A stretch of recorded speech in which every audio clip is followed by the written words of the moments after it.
Hi, I'm Kelsey Mays for Cars.com, and we're at the 2013 New York International Auto Show looking at Chevrolet's updated Camaro, which has new styling, a few other tweaks, and most importantly, the reissuing of GM's Camaro Z28, which is a track-tuned version of this car. It's right behind me. Let's take a closer look. You get around the back, and I'm not really sure what GM was trying to do with the taillights, which have been now joined. They look a little bit like the late 90s Honda Prelude, not as iconic as the last Camaro's taillights, which have now been integrated into several other Chevrolet products. Not sure why the new Camaro is suddenly departing from that. Functional hood vents now on the Camaro extract heat from the engine bay. They also provide downforce. You'll notice that the Z28 doesn't have fog lights. Fact is, it doesn't have a lot of features, and that's in the name of weight savings.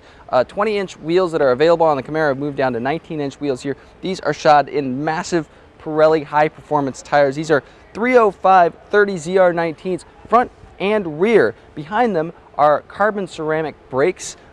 This car, GM says, weighs about 100 pounds less than a Camaro SS, 300 pounds less than the high-performance Camaro ZL1. This comes despite the fact that it has a larger displacement engine than either car. This is a 7-liter V8 under the hood now, 500 horsepower and 470 plus pound-feet of torque. General Motors doesn't have an exact number on that yet. Runs to the rear wheels through a 391 rear axle. There's a helical limited slip differential. Pretty high-performance stuff there.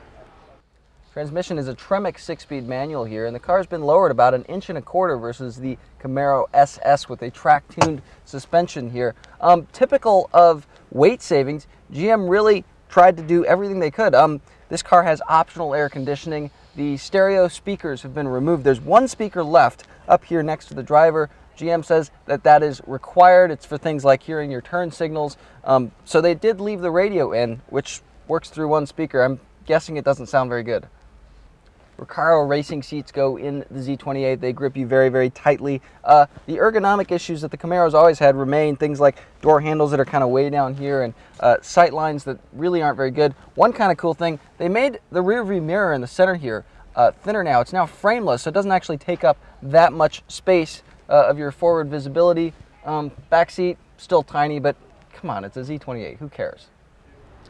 With all of its performance cues, the Camaro Z28 may actually start north of the ZL1, which is the current top dog among Camaros.